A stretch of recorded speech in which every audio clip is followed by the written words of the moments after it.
de rejeição. Bem, sejam todos bem-vindos, já que está iniciando aqui a gravação. Nosso tema de hoje, né? Nós vamos hoje ver dois temas muito simples. Realmente hoje a nossa aulinha é uma aula bem simples para compensar um pouco a nossa carga das últimas semanas, que foram aulas pesadas que a gente envolveu aí princípios. Passamos aí 2 semanas estudando princípios, né? Devido ao processo legal, ampla defesa, contraditório, reformar simpégios, todos aqueles outros. Realmente foram semanas mais intensas. Hoje a gente tem uma aulinha um pouquinho mais leve, mais light, que é a questão dos sujeitos processuais e da estrutura da lei processual penal no tempo e no espaço. E aí, a partir da próxima aula, quinta-feira, a gente vai começar a falar de investigação, falando de inquérito policial, outros meios de investigação, e aí, provavelmente, Camila, a gente vai até aí com a matéria, tá certo? Eu vou definir isso na semana que vem, mas eu acredito que a gente vai até a parte de investigação. Vocês sabem que a nossa AV2, né, ela será uma prova assemelhada, não é propriamente igual, mas é uma prova assemelhada à prova colegiada, né, porque vai ser uma prova que não é elaborada por mim, é elaborada a partir de um banco de questões produzida pelos professores, e nós definimos, dentro de um colegiado de professores de processo penal 1, que a matéria da AV2 vai até prisões. Então, provavelmente, a gente vai ter como matéria para a AV1 a investigação e a matéria da AV2 prisões. Mas aí, 2 avisos importantes. Antes da AV1, tá? Eu vou fazer uma aula de revisão para que a gente possa revisar todo o conteúdo. A AV1 é uma prova que eu vou elaborar. E por que eu estou acelerando um pouquinho o nosso conteúdo? Levi, Camilinha, Karen, todos os demais.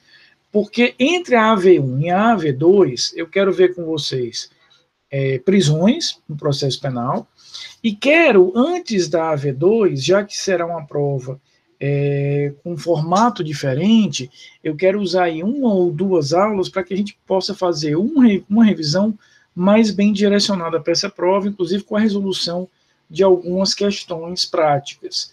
Então é por isso que eu prefiro que a gente cobre um pouquinho mais na AV1, isso já vai dar uma base melhor para vocês, para chegarem na AV2 com esse conteúdo mais bem sedimentado. E antes da AV2, eu quero fazer 1 ou 2 aulas, Yuri, com questões no formato da prova, né, para que a gente possa efetivamente ter esse tipo de experiência. Mas na semana que vem eu defino com vocês direitinho a matéria da prova. Então, eu pergunto a vocês sobre princípios no processo, sobre tudo aquilo que nós conversamos até agora. Alguma dúvida? Tá tranquilo? Tá beleza? Né? O que vocês acham? Tá tudo tranquilo?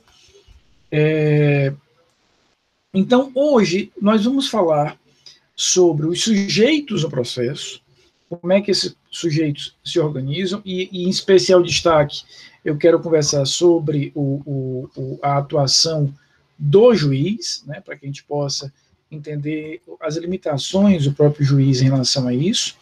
A gente também vai falar sobre uma figura interessante no processo penal, que é o assistente de acusação, e a seguir, na segunda parte da aula, nós vamos entender como é que funciona a lei processual penal no tempo e no espaço.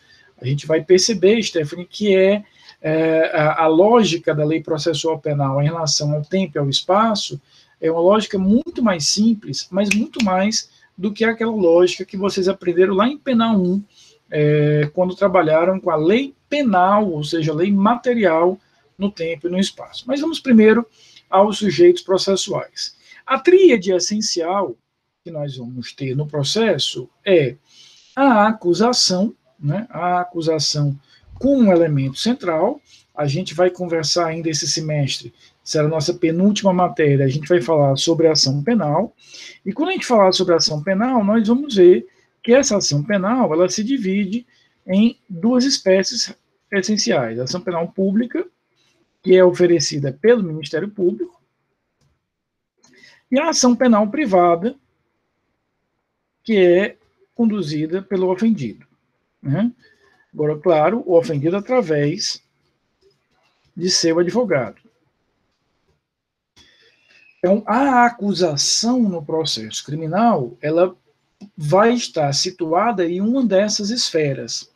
Então, ou eu tenho, Laricinha, uma ação penal movida pelo MP, que é a regra, que é o padrão, ou, em algumas circunstâncias, a gente vai estudar isso com muita tranquilidade ainda um pouquinho mais na frente, a gente vai ter uma aula dedicada à sua ação penal privada, a gente vai entender em que circunstâncias, em que elementos nós teremos aí a ação sendo oferecida diretamente pelo ofendido. Lembrando que no caso do Ministério Público, repito, a regra, o que eu tenho aqui é uma decisão da sociedade, essa decisão ela está materializada na Constituição Federal, lá no artigo 129, né, que é efetivamente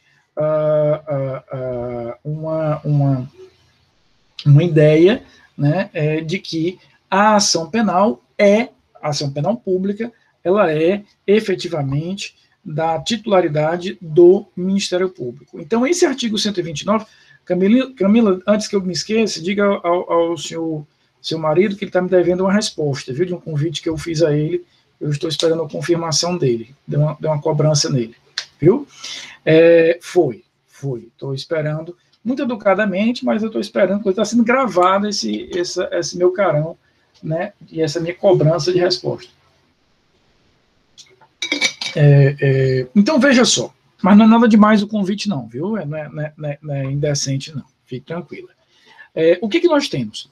É a ideia de que, no artigo 129, inciso 1º da Constituição, é como se a sociedade outorgasse, Karen, ao Ministério Público uma procuração para que ele representasse essa sociedade de forma direta naquele processo. Ou seja, o artigo 129, ele funciona nesses termos e nessas condições como uma espécie concreta de procuração. É como se eu tivesse aqui, insisto, uma procuração dentro desse cenário. Já no caso do ofendido, naquelas hipóteses em que a titularidade é do ofendido, em outras palavras, é da própria vítima, ele obviamente não tem uma procuração, aspas, dada na Constituição.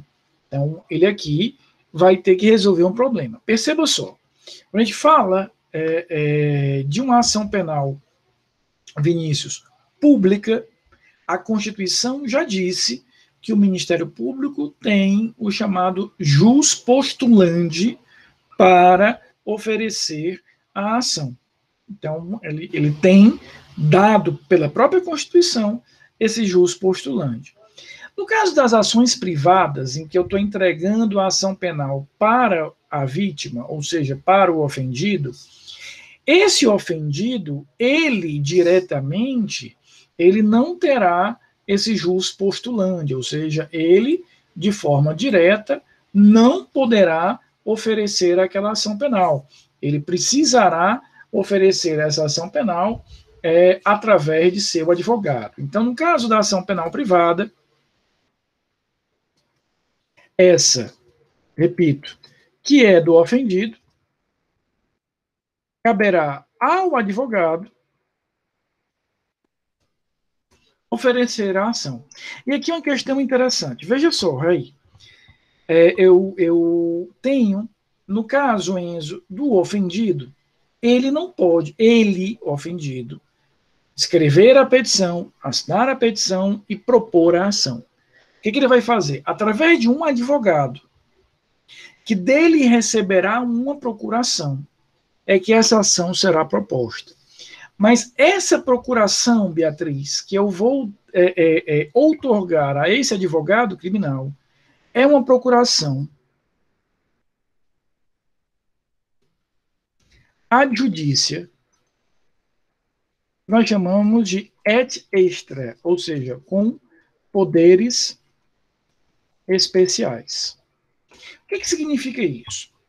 Quando eu outorgo uma procuração a um advogado, Alexandre, uma procuração ad judicia, significa que eu estou transmitindo àquele advogado os poderes intrínsecos definidos no Código de Processo Civil desta cláusula adjudícia. Então, na hora que eu digo transfiro, outorgo ao doutor fulano os poderes intrínsecos e naturais da cláusula adjudícia, aquilo ali é um pacote fechado de poderes previsto lá no CPC.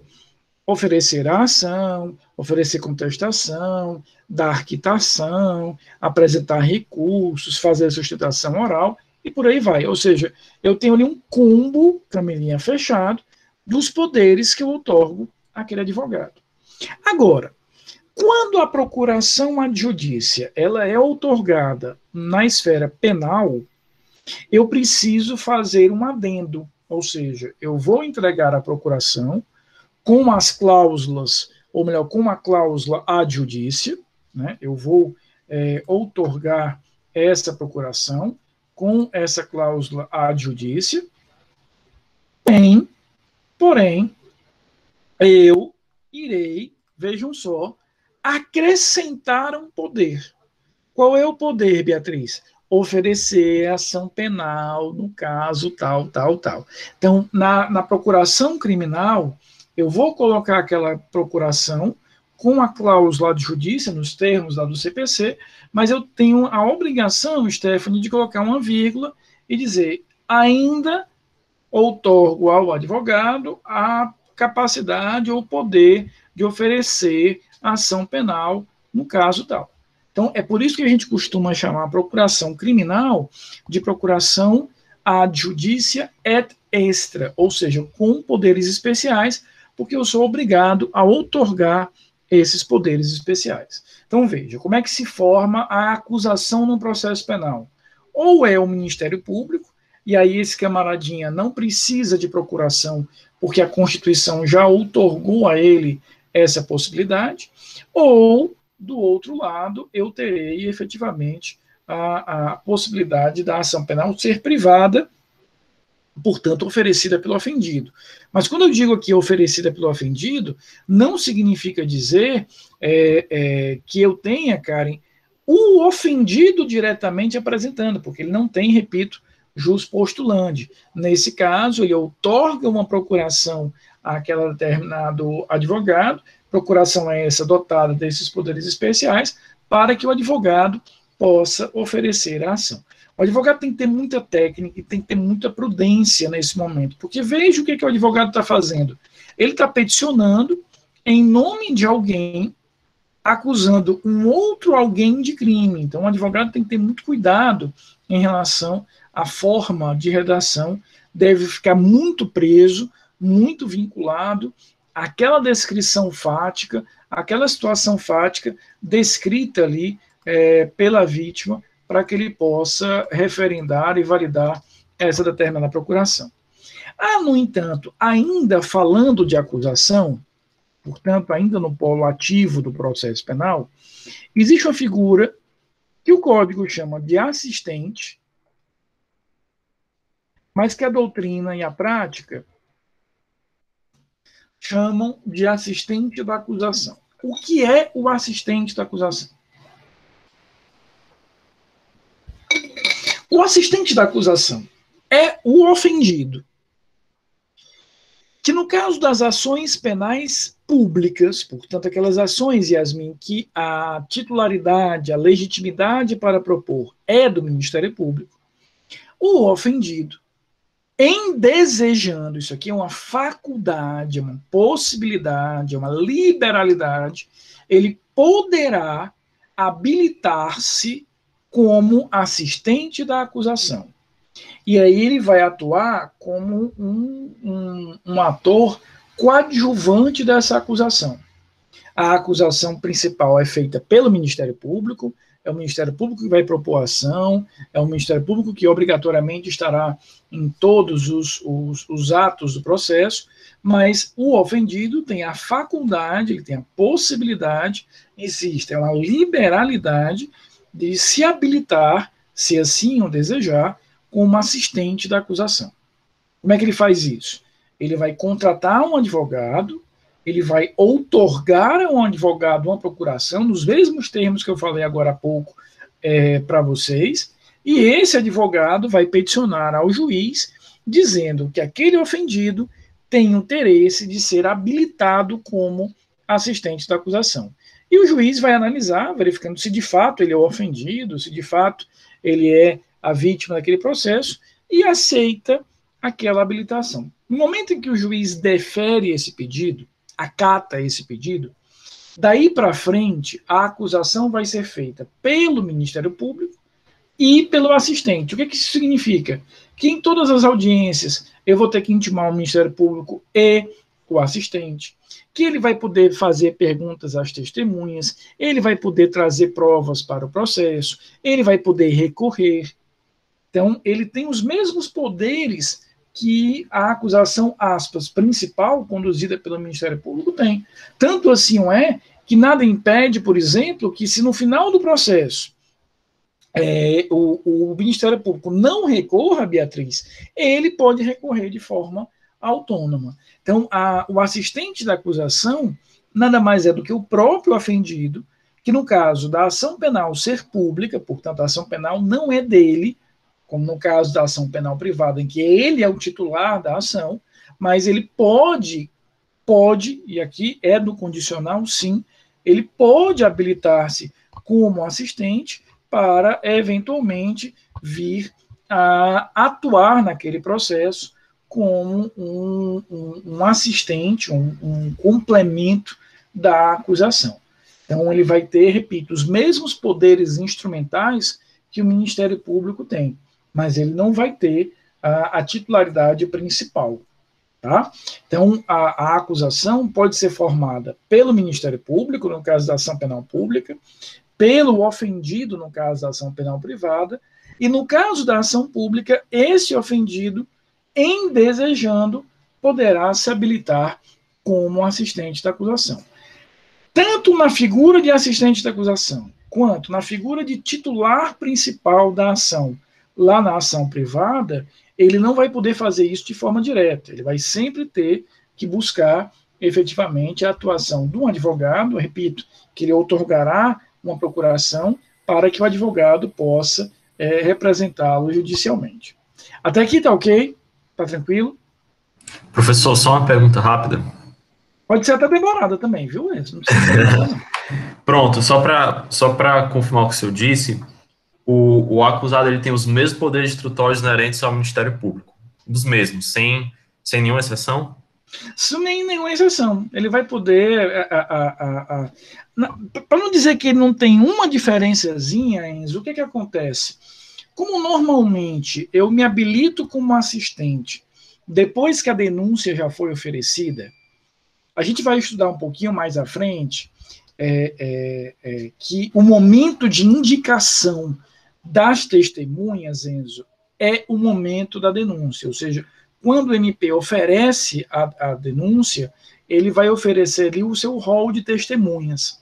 Então, quando eu me habilito depois da denúncia, aquele momento de indicação já passou. Mas isso não quer dizer que eu, como assistente, não possa, por exemplo, sugerir ao juiz trazer alguma testemunha que eu considere importante. A única diferença é que aquelas testemunhas listadas na denúncia, o juiz está obrigado a trazer para o processo.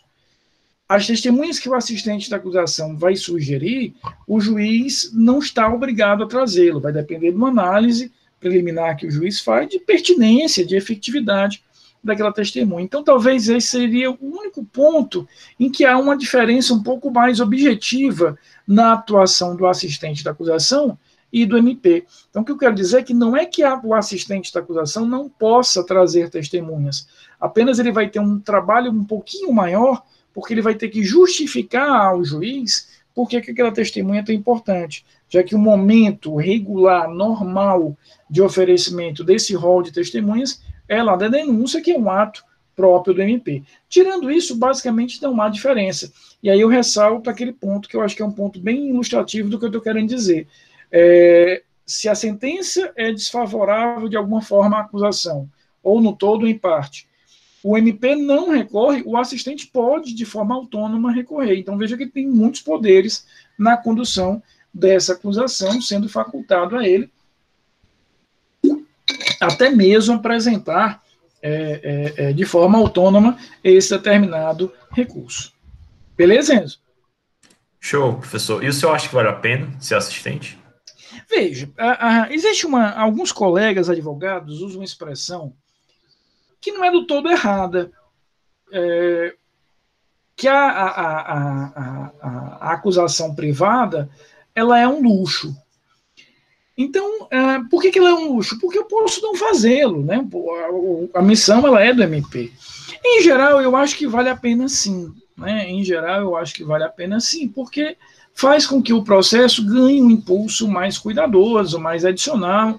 Você soma esforços aí em relação à acusação.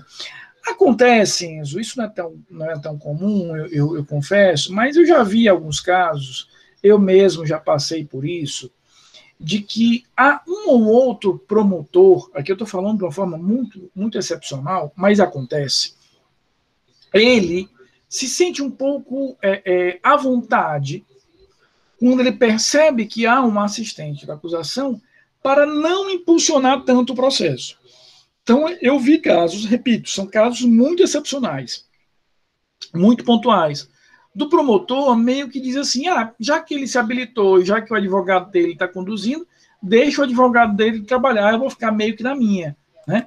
Isso não é correto, isso não é adequado, isso não é desejável, já que a titularidade da acusação ela é do Ministério Público, portanto o Ministério Público é o principal responsável, mesmo havendo aí o assistente, mas pode acontecer. Mas, em geral, é interessante sim, porque você tem aí uma atuação direta do ofendido que teve, de alguma forma, um vínculo mais íntimo, mais direto com aquela determinada prática criminosa. Né? Um outro sujeito importante, então a gente já falou do Ministério Público, a gente já falou do ofendido, a gente já falou do assistente à acusação, vamos falar do juiz. Né? O juiz ele é o destinatário de todo esse pedido de ação, ele é o responsável pela prestação da jurisdição. Nós já estudamos aqui esse semestre que o processo penal tem uma característica muito importante, que é o monopólio da jurisdição criminal. Então, quando a gente fala de processo penal, eu estou falando de um ramo processual onde existe efetivamente uma relação de monopólio, né? Há, portanto, um monopólio da jurisdição criminal. O que é que significa? Significa que, em regra, as questões criminais devem ser enfrentadas no âmbito da jurisdição criminal, da justiça criminal, ou seja, eu tenho que levar aquele processo à esfera processual direta, né? A atuação do juiz declarando o direito naquele caso concreto. Então, a atuação do juiz criminal ela acaba sendo extremamente importante dentro desse cenário, porque ele tem uma titularidade muito forte. Mas eu quero ver com vocês os casos de impedimento e suspeição do juiz criminal. Ou seja, há situações nas quais o juiz criminal estará impedido ou suspeito. O que é isso? São circunstâncias objetivas ou subjetivas que fazem com que exista o risco, aqui a gente vai trabalhar em potência, um risco potencial de que por algum tipo de relação, ou evento, ou circunstância, aquele magistrado seja tentado ou tendente a não ser imparcial. Então, a existência das hipóteses de impedimento e a existência das hipóteses de suspeição para o juiz criminal são hipóteses nas quais eu lembro o julgador de que ele pode, em configurando uma dessas circunstâncias, estar numa zona cinzenta perigosa na qual ele não teria a imparcialidade que se espera do juízo que decide uma matéria, especialmente uma matéria criminal. Falando no português mais direto, Se o juiz for impedido, se o juiz for suspeito, pode dar zebra. Eu costumo dizer que um juiz imparcial não é garantia de uma decisão justa, Stephanie, porque ele pode analisar mal a prova, ele pode perceber mal o direito, mas um juiz parcial é garantia de uma decisão injusta. Então, veja, um juiz imparcial não me garante de forma absoluta, Levi, que a minha decisão será justa. Mas se no caso eu tenho um juiz que seja parcial, aí a chance de uma decisão injusta é quase que absoluta. Então, esses mecanismos de impedimento e de suspeição são mecanismos, são hipóteses, são circunstâncias nas quais ou pelas quais a gente vai perceber que o magistrado, ele corre o risco de ter a sua imparcialidade maculada, e ele vai correr o risco de zebrar ali a decisão, né? Qual é a diferença básica? Daqui a pouco eu vou enumerar as hipóteses, Karen, mas qual é a diferença básica entre impedimento e suspeição? Como é que a gente vai deduzir dentro de uma característica simples?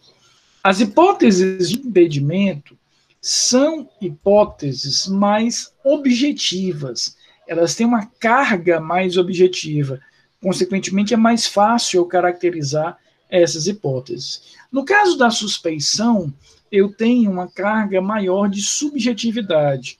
Na suspeição, eu tenho um grau de subjetividade mais evidente. Então, as hipóteses, agora a gente vai conhecer cada uma delas, as hipóteses de impedimento são mais objetivas na sua construção. As hipóteses de suspeição são um pouquinho mais subjetivas. Veja aqui o que nos diz o artigo 252. Deixa eu só complementar aqui que faltaram 2 incisos.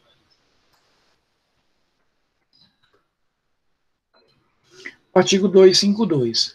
O juiz não poderá exercer jurisdição no processo em que tiver funcionado o seu cônjuge ou parente, consanguíneo ou afim, em linha reta ou colateral até o 3º grau, inclusive, como defensor ou advogado, órgão do Ministério Público, autoridade, auxiliar da Justiça ou perito. 2. Ele próprio houver desempenhado qualquer dessas funções ou servido como testemunha. 3. Tiver funcionado como juiz de outra instância, pronunciando-se de fato ou de direito sobre a questão. 4. Ele próprio ou seu cônjuge ou parente consanguíneo em linha reta ou colateral, até o 3º grau, inclusive, for parte ou diretamente interessado no feito. Então, a gente consegue perceber, Vinícius, que essas hipóteses de impedimento aí do artigo 252 são hipóteses muito objetivas na sua redação, né? Ou seja, o juiz não pode atuar num processo em que a esposa dele ou o filho dele é o advogado da parte, é o membro do Ministério Público. O juiz não pode atuar num processo em que ele atuou como promotor.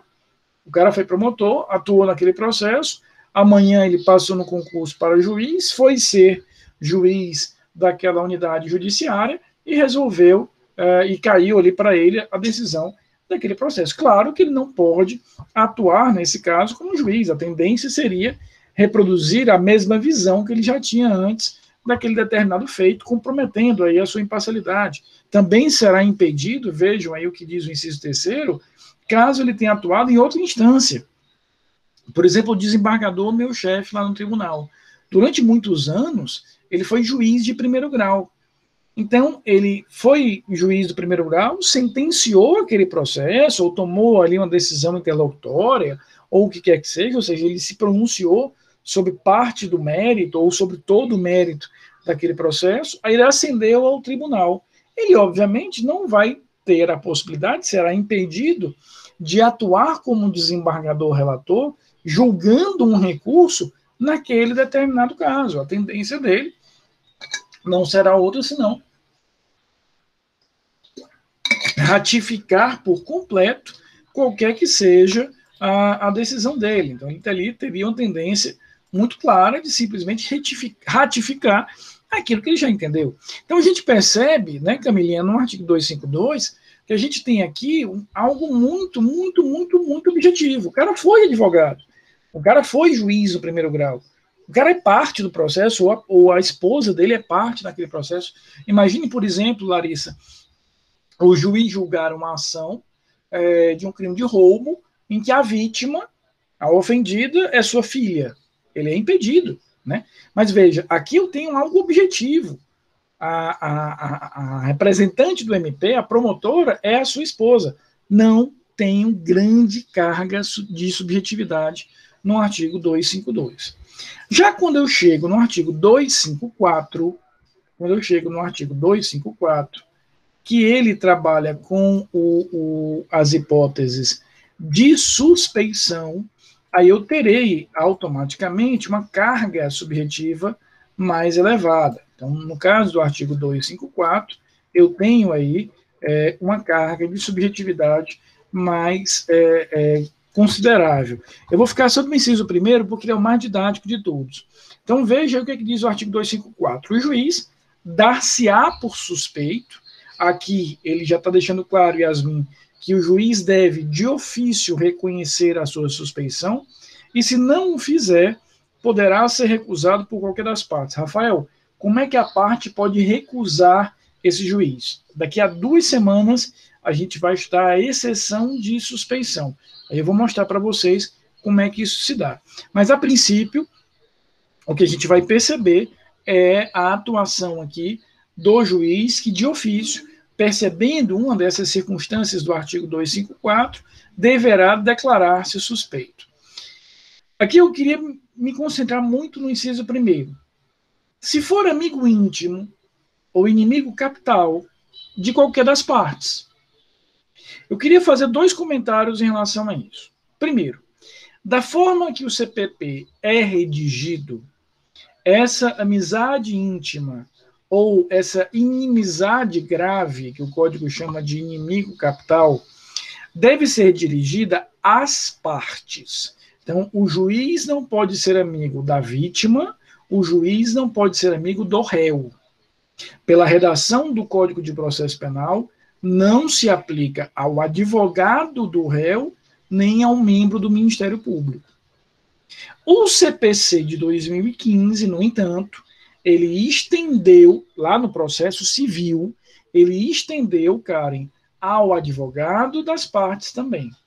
E a jurisprudência vem entendendo que essa extensão feita em 2015 no Código de Processo Civil deve ser aplicada por analogia ao processo penal. Então, percebam, se eu perceber que o juiz tem uma amizade íntima em relação ao advogado da parte, ou uma amizade íntima em relação ao promotor de justiça, insisto, mesmo não havendo redação expressa nesse sentido no CPP, porque vocês estão lendo junto comigo aí no inciso primeiro, ele fala de partes é réu e vítima, há um entendimento já bem sólido da jurisprudência que determina que a gente deve aplicar no CPP a mesma lógica aplicada atualmente no CPC. Então, permitiria aí uma aplicação analógica para isso. Agora, eu quero aqui entender com vocês o que é que significa amizade íntima, o que é que significa inimizade capital. A amizade íntima não é só... Deixa eu fechar essa ideia. A amizade íntima não é simplesmente eu conhecer a pessoa ou ter tido algum contato com a pessoa, eu estudei junto, trabalhei junto, não é isso. A amizade íntima, para que ela se configure aqui nos termos do que propõe aí o código, tanto o CPP quanto o CPC, é uma amizade bastante privada, uma amizade em que aquela pessoa nutre ali um sentimento de confiança, um sentimento de fidúcia, um sentimento de intimidade, de fato, com o outro, né? A gente costuma chamar, isso é muito nosso, né, do latino em geral e do brasileiro em particular, todo mundo é amigo, meu amigo, não. Aqui, a amizade aqui no sentido mais verdadeiro do termo, né? Eu já falei isso em outro contexto, falei isso no semestre passado, o esposo da Camila é um dos grandes amigos que eu tenho na minha vida, uma pessoa que eu tenho um carinho imenso, tenho um respeito e tenho uma gratidão em muitos aspectos, é uma pessoa que eu sei, né, até porque em vários momentos isso já se comprovou materialmente, é uma pessoa que eu conto para praticamente tudo da minha vida, é um grande, imenso amigo. Eu, por exemplo, não teria como julgar uma ação em que ele é advogado de uma das partes, por exemplo. Então, caberia a mim declarar-me suspeito. Por quê? Porque eu já tenho um vínculo íntimo de fidúcia, de confiança com ele, que me impediria ou me faria correr um risco desnecessário de ser parcial em relação àquela demanda, porque como eu tenho uma amizade profunda, como eu tenho uma confiança excessiva, eu preciso, naturalmente, eu vou ser levado à ideia de que ele está correto, de que o argumento dele é verdadeiro e etc. É isso que o código quer evitar. Por isso que o CPC em 2015, ele dá uma avançada, Enzo. O CPP falava em partes, o CPC já vai trazer amizade com a atuação realmente do advogado e do promotor. E a inimizade, que ele também trata aí no inciso primeiro, não é que você não curte aquela pessoa, não gosta, não vai muito com a cara. Não é nesses termos, até porque nesses tempos que a gente está vivendo, cada um de nós, eu acredito que não seja só eu, né, cara, está cada dia mais antissocial, de tanta bobagem que a gente vê aí o povo falando, fazendo e agindo. A inimizade do inciso primeiro é uma inimizade verdadeira. Eu tenho um desejo de prejudicar, eu tenho um desejo de fazer com que aquela pessoa seja prejudicada naquele processo. Então, percebam que quando o código enumera como hipótese de suspeição a amizade e a inimizade, é no sentido mais profundo, mais intenso desses sentimentos. É uma amizade concreta, uma amizade verdadeira, pessoas que têm ali uma relação de fidúcia bastante íntima. Eu usei aqui o exemplo, repito, que é muito verdadeiro, do esposo da Camila, que é um grande amigo meu, que é isso, eu não teria como julgar de forma imparcial, já que eu conheço, confio e acredito que ele esteja falando a verdade. É isso que o código quer evitar, né? Da mesma forma, o juiz não teria como julgar uma pessoa, quer seja acusador, quer seja o ofendido, quer seja o réu, que ele tenha uma clara inimizade. Insisto, aqui há de ser um sentimento concreto, é uma inimizade que faz com que eu tenha interesse, vontade de prejudicá-lo, de criar ali uma situação negativa para ele. Então, é importante que a gente leia efetivamente essas situações com muita eu não vou dizer com radicalismo, mas digamos com intensidade. Uma amizade intensa é uma inimizade intensa. Por exemplo, o desembargador com quem eu trabalho, ele nos deu ordem que todos os processos, todos os recursos que cheguem a um gabinete, que sejam defendidos, representados por um determinado advogado, ele vai se dar por suspeito. Por quê? Porque é um grande amigo dele, fizeram a graduação juntas, ele é padrinho de um dos filhos desse amigo, um amigo é padrinho de um dos filhos dele, ou seja, há um vínculo ali muito intenso em relação a isso. Isso compromete que ele tenha uma isenção daquela determinada análise, tá? Pode perguntar, eu agora posso ouvir, alguém queria perguntar, não me lembro quem era. Não, professor, o senhor já respondeu já. Obrigado. Mas diga aí, Yuri, que agora eu fiquei curioso, aí fica um peso na consciência de não ter lhe ouvido naquela hora. Essa a questão que o CPP faz analogia ao CPC, né? Tem se feito isso, e no meu olhar é correta essa analogia, porque esse regramento feito pelo CPC, ele é mais novo, né? Repito, é um regramento aí que a gente vai ver em 2015, portanto ele é bastante mais recente do que essa regra esculpida aí no CPP, né? Ele é mais recente, e no meu olhar, ele de fato é interessante, porque a gente, aí eu volto aqui para o que eu falava agora há pouco.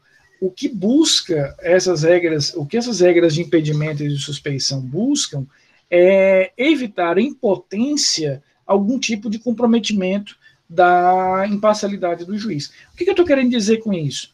O fato do juiz ser amigo de uma das partes, ou inimigo, não quer dizer, cara, que necessariamente ele julgaria errado. Não quer dizer que necessariamente ele seria imparcial. O olhar, no entanto, do código é no sentido de que para que eu vou correr esse risco? Para que eu vou manter no processo um juiz que tem ali um vínculo positivo ou negativo, favorável ou desfavorável, com quem quer que seja, criando, insisto, um risco completamente desnecessário para aquela situação. Então, na dúvida, que eu traga aquele juiz, que eu afaste aquele juiz e traga um outro juiz para o processo. A gente vai ver um pouco mais à frente, lá nas exceções, algumas semanas na frente, mas só para responder isso. As leis de organização judiciária, a lei de organização judiciária da Justiça Federal, das respectivas justiças estaduais, diz quem será o substituto do juiz. Tá? Então, na lei de organização judiciária do Estado do Ceará, há uma regrinha que diz que sempre será o juiz da próxima vara. Então, por exemplo, se o juiz da 4ª vara criminal declarou-se suspeito ou declarou-se impedido, o juiz da 5ª vara assume o processo. E assim por diante. E aqui a gente encerra a primeira parte da nossa aula, que nós falamos de sujeitos do processo. Sobre os sujeitos, Professor, alguma dúvida? Aqui, professor, rapidinho. Diga lá, tem que ser de ofício? Veja, a regra é que ele faça de ofício, mas nós vamos aprender daqui a 2 semanas que as partes elas terão um instrumento processual para utilizar sempre e quando o juiz não faça essa declaração de ofício, tá? Então, a princípio, ele deve sim, de ofício, declarar a sua suspeição ou seu impedimento. Então, ele vai aí ter a obrigação de declarar-se de ofício. Então, a gente vai ter essa obrigação, sim. Inclusive, não no processo, mas internamente, Enzo, quando ele se declara suspeito, ele vai ter que comunicar o motivo da suspeição ao Conselho da Magistratura, que é um órgão de controle interno dos respectivos tribunais. Para evitar, eu conheci um juiz assim. Eu conheci um juiz no século passado, quando eu era estagiário, Enzo, que o critério dele de suspeição era o tamanho do processo. Se o processo fosse muito grande, fosse muito difícil, ele automaticamente era suspeito daquele processo, né? Que era, na verdade, preguiça grande dele. Então, depois da criação do CNJ e de outras normas aí que deram um corpo mais profissional ao judiciário, a gente passou a ter a ideia de que aquele juiz que, de alguma forma, está se declarando suspeito, ele vai precisar sinalizar ao seu respectivo judiciário os motivos pelos quais ele está ali fazendo aquilo. E o Conselho da Magistratura vai avaliar se aquilo ali, de fato, corresponde a um motivo válido para aquela suspeição. Diga, Camilinha. Rafa, quando o juiz ele não faz isso, ele nem se declara suspeito e nem se declara impedido, certo?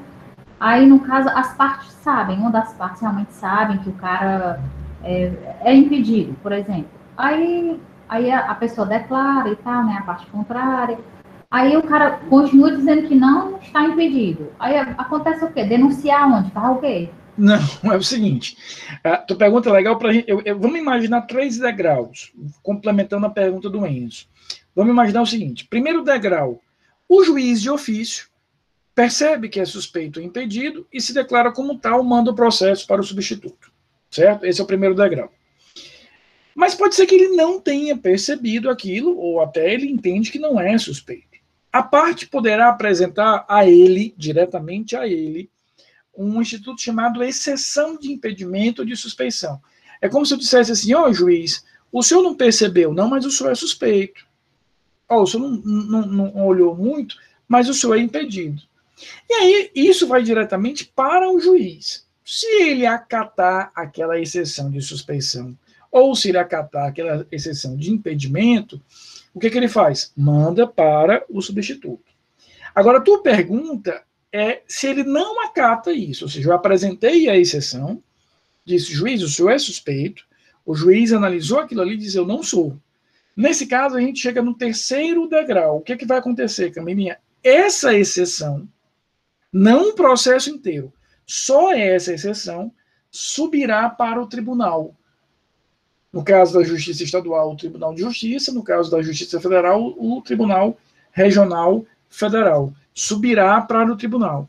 E o tribunal vai avaliar e decidir a exceção. O tribunal não vai julgar o processo. O processo continua no primeiro grau, fica ali em stand-by, enquanto o tribunal analisa se aquele determinado juiz é suspeito ou impedido.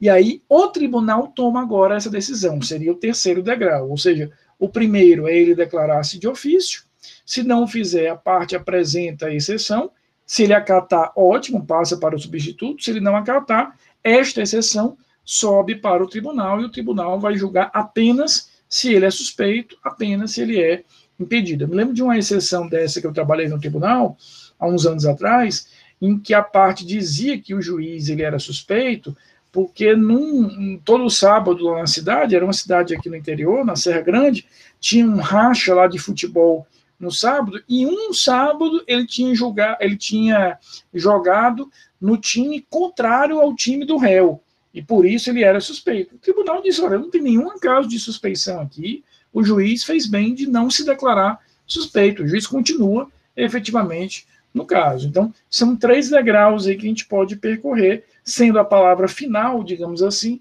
do tribunal ao qual o juiz está vinculado ou subordinado.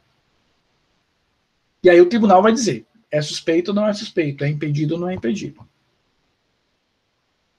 Diga. Rafa, como é o nome da coisa? É o que? Exceção de suspeição? Exceção de suspeição ou exceção de impedimento. A gente vai estudar isso daqui a 2 semanas.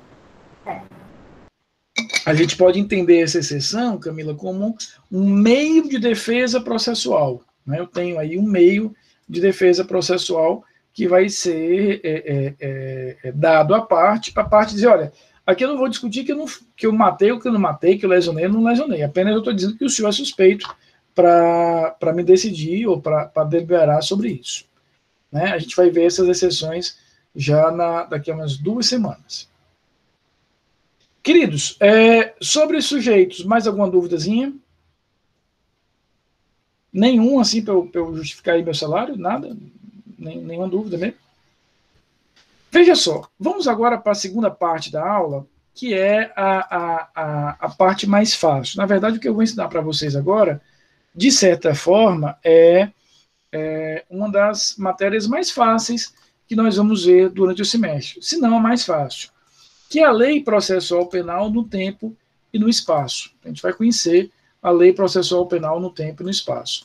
Lá no processo penal, lá no direito penal, lá em Penal 1, vocês usaram algumas aulas para aprender efetivamente se você aplicava a lei penal, aquelas hipóteses de territorialidade, extraterritorialidade, etc. No processo penal, a gente vai ter uma regrinha muito simples. Primeiro, o ato processual, quando eu chamo aqui de ato processual, Karen, eu estou me referindo à apresentação do recurso, a realização da audiência, a apresentação dos memoriais, sempre vai ser regido pela norma processual válida, vigente e eficaz hoje.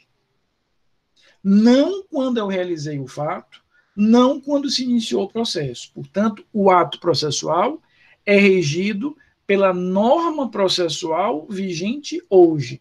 Se durante o processo aquela norma mudou, e eu vou realizar hoje o ato, eu já aplico a nova norma, mesmo que ela seja prejudicial ao réu. Aquela hipótese, aquele princípio constitucional que vocês viram lá no direito penal, que a lei penal não retroagirá, só vale para a lei penal, ela não vale para a lei processual penal. Então, imagina que quando começou o processo, o prazo para oferecimento dos memoriais finais pelas partes era de 15 dias. Durante a tramitação do processo, a lei é mudada e diz que agora esse prazo é de 5 dias. Quando eu, de fato, chegar ao final do processo e for apresentar esses memoriais, eu tenho que observar o novo prazo. Eu vou precisar observar efetivamente o novo prazo. E aquele novo prazo repito, de 5 dias. Então, sempre o ato processual ele será regido pela norma, pela regra, pela lei processual vigente na hora daquele determinado ato, na hora da realização daquele determinado ato. Por exemplo, aconteceu há uns anos atrás, aconteceu em 2008, que houve uma reforma no Código e se aboliu um recurso, que era um recurso muito estranho que havia no processo penal, chamado protesto por novo júri. Qual foi a consequência disso? Ora, eu aboli aquele recurso, então, quando chegava ao final do processo, eu não poderia mais apresentar aquele recurso alegando que quando começou o processo ele existia, porque o que vale sempre é o momento do ato. A lei processual será aquela válida, vigente hoje.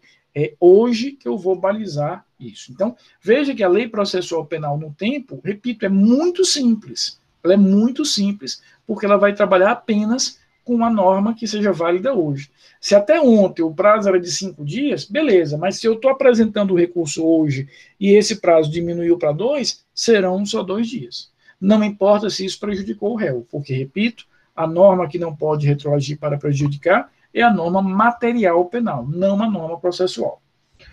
Quanto à lei processual, veja como é muito mais simples do que o direito penal, aquelas hipóteses de leis provisórias, leis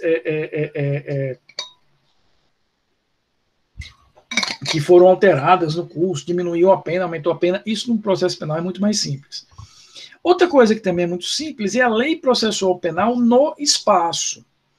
Lá no direito penal, vocês aprenderam aquelas regras de territorialidade, extraterritorialidade, um navio brasileiro que está não sei aonde, um navio estrangeiro que está em águas territoriais brasileiras, um crime praticado contra o presidente não sei aonde. Isso é muito mais simples no processo. Por quê? Porque processo é exercício, é vinculado diretamente ao exercício da jurisdição.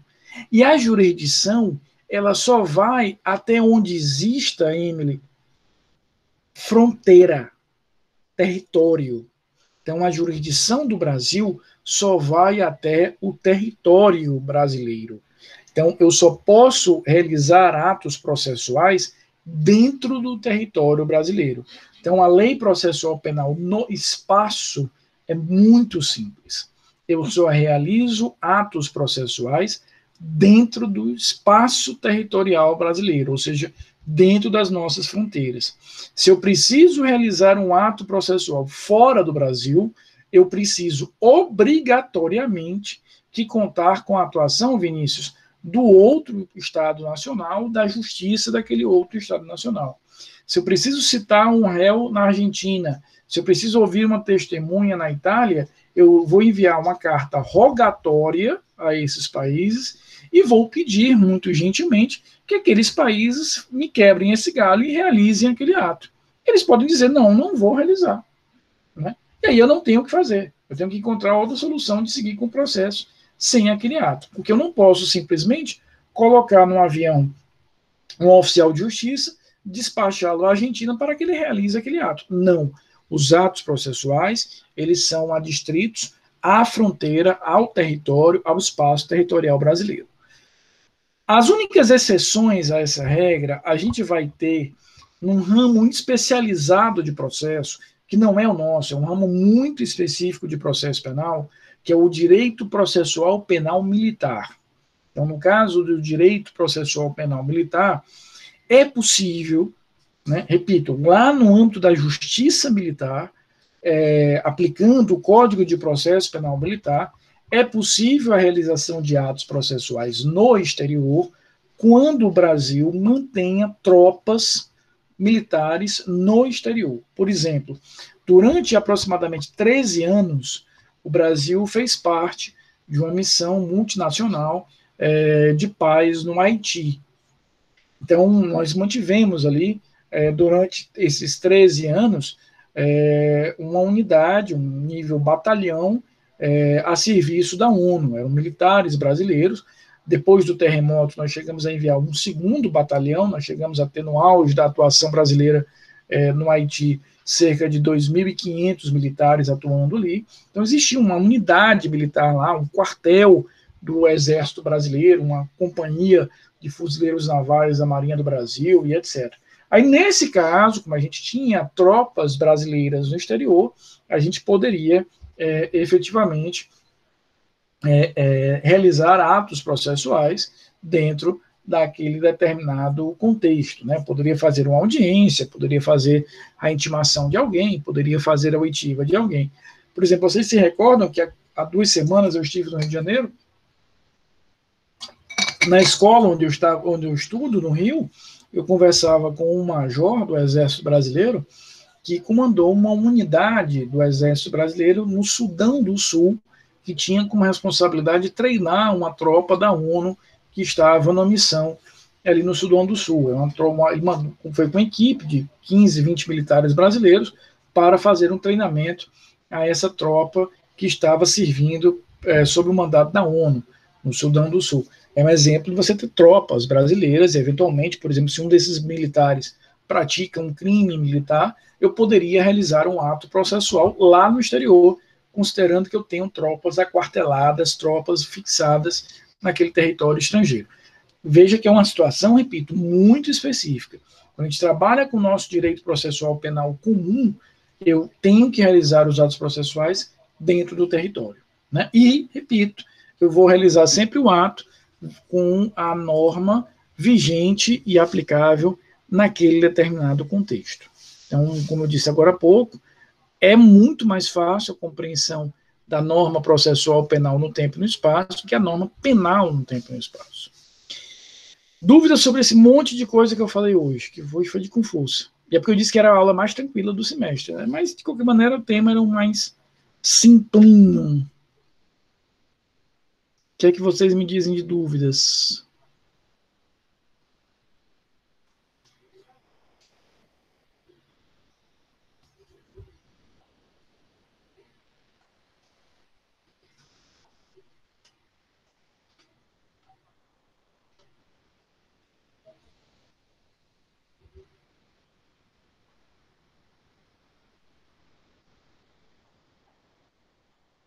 Diga, Camilinha. Ei, Rafa, então tu disse que nesse momento, lá na lei penal no espaço, quando está a justiça militar, né, que no caso envolve questões militares, aí no caso pode ter todos os atos processuais, tipo audiência, citação, intimação, pode tudo. Pode. Obviamente, do ponto de vista prático, tudo é muita coisa, né? Mas não impediria, por exemplo, que eu tivesse a realização até mesmo um julgamento lá onde estiver tropas brasileiras. Eu posso deslocar, por exemplo, um fragmento da Justiça Militar para que realize lá aquele ato. Que como aquele ato foi praticado lá e o Brasil mantém tropas naquele país, eu poderia realizar todos esses atos sim. Na prática, a gente vai perceber, até por uma questão operacional mesmo, questão de organização operacional, que na maioria dos casos eu vou realizar atos pontuais, a intimação, a oitiva de alguma testemunha, uma perícia que precisa ser feita lá. Por exemplo, houve um crime dentro daquele quartel, daquela tropa brasileira, ali. Eu vou, de alguma forma, ter que fazer uma perícia no armamento que lá está. Não tinha sentido eu trazer esse armamento para o Brasil para fazer perícia. Exatamente, vou fazer perícia lá. Mas também não quer dizer que eu vá deslocar todos os atos, porque tem um custo operacional, financeiro e tudo. Mas acaba sendo a única exceção que a gente tem para a realização de atos fora do território nacional. Beleza? Queridos, na quinta-feira, a gente vai continuar, obviamente, com nossos estudos, e nós vamos ver na quinta-feira o início da investigação no processo penal. A gente vai ver como é que funciona o inquérito policial, a atuação do inquérito policial e etc. Tá? Fiquem bem, uma boa noite, se Deus quiser, a gente se encontra na próxima quinta-feira.